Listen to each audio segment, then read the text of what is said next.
היי, אני אריה לוין, ובואו נמשיך עם החלק השני של המדריך שלנו לקליי, והיום נדבר על אינטגרציות. ברגע שהמידע נמצא בקליי, אתם כמובן תרצו להשתמש באינטגרציות ולהעשיר אותו. לפעמים זה נראה מבלבל, אבל תזכרו, אתם עושים את זה כל החיים כאנשי מכירות, כאנשי שיווק, כפאונדרים. אז למה הכוונה? בעבר התהליך היה כזה, בניתם רשימת חברות, קיבלתם את הדומיינים שלהם, לקחתם את ה-CSV לכלי כמו אפולו, שם הפכתם את הדומיינים למידע על כמות עובדים, תעשייה, מיקום ועוד, ואז כמובן פרטי קשר. אינטגרציה בקליי היא בדיוק אותו דבר, לוקחת מידע שיש לנו ומקבלת עליו מידע נוסף מספקים שמועדפים עליכם. בואו נעשה דוגמה מעשית עם build with, לצורך העניין, מה שאנחנו נעשה, בעצם אנחנו רוצים לדעת האם חברות מסוימות משתמשות בטכנולוגיות מסוימות, אז מה שנעשה זה נעשה add enrichment, אני אכתוב build with, find technology stack, ואני יכול להשתמש או במפתח או הסכם שיש לקליי עם build with ולשלם על זה בקרדיטים של קליי, או בעצם אם היה לי החשבון שאני משתמש בו בעבודה שהוא חשבון משודרג, אז הייתי גם יכול להכניס את ה-API key שלי, זאת אומרת אני הייתי יכול לקנות קרדיטים בעצמי ישירות עם build with ולהשתמש בזה כאן, זה כמובן היה יותר זול ועוד מעט נדבר על זה בסרטון.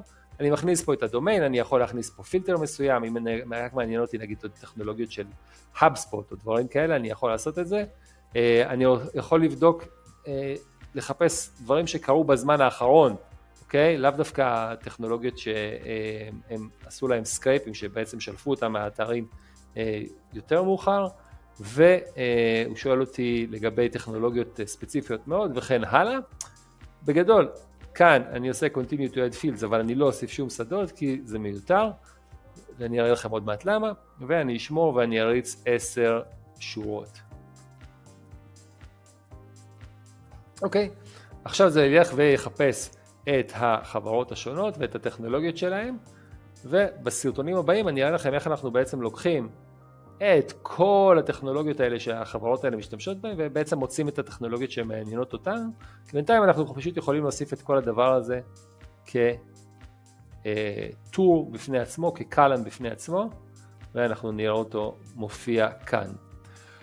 אוקיי, אבל פה ראיתי שיש לי missing input, וזאת אומרת שהוא לא מצא לי את שם החברה. מה אני עושה במקרה כזה? יש לי פה שתי חברות שהוא לא מצא אותן לצורך העניין, אז אני יכול לעשות add column, add enrichment, ובעצם אני אשתמש ב-clearbit, ואז אני אעשה find domain from company name, בואו נראה אם זה יעבוד, company name, אני אכניס אותו, זה ה-name כאן, ואני אומר לו גם, תרוץ רק only run if domain is empty. זאת אומרת שהוא לא ירוץ לי על כולם, אבל בעצם רק על אלה שאני ממש צריך אותם. אוקיי. continue, אני לא רוצה פה שוב, בעצם הפילד היחיד שאני רוצה פה זה הדומיין. ו save and don't run, אני רוצה להריץ את זה ספציפית. פה ספציפית אני יודע שלחברה הזאת אין את הדומיין הזה, כי תרגלתי את הסרטון הזה קודם, אבל החברה פה בשורה 20, אני כן רוצה לבדוק אותה, שם לא היה להם דומיין, ובואו נראה אם זה ימצא לי משהו. אוקיי. חוץ מזה, אם גם הדברים האלה לא מוצאים לי, מה שאני יכול לעשות, ונדבר על זה אולי בסרטונים הבאים, זה לבנות סוכן חכם שעושה חיפוש בגוגל ומחפש את הדומיין של החברה, ויכול למצוא לי, ואז ה-build with יוכל למצוא לי את הטכנולוגיות שבחברה הזאת. אז בעצם האינטגרציה הספציפית הזאת עובדת על בסיס הדומיין, אפשר למצוא את כל הטכנולוגיות, אפשר לסנן לפי טכנולוגיות ספציפיות ולהוסיף שדות ספציפיים, כל המידע נמצא בתאים, אפשר ללחוץ על התא, לראות את הכל, רואים מספר התאמות, רואים את כל הטכנולוגיות שנמצאו. בעצם, עכשיו אני רוצה לדבר על עלויות. נקודה חשובה, תמיד כדאי להשתמש במפתחות API משלכם, זאת אומרת שאתם קונים קרדיטים מהחברות ישירות, ומשתמשים בקליי רק הפלטפורמה שמאפשרת לכם לתקשר איתה.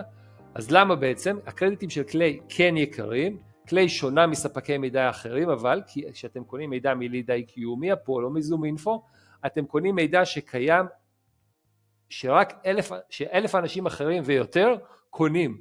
בקליי אתם משלמים על גישה בזמן אמת. ואם זה יקר מדי, תשתמשו במפתחות ה-API משלכם.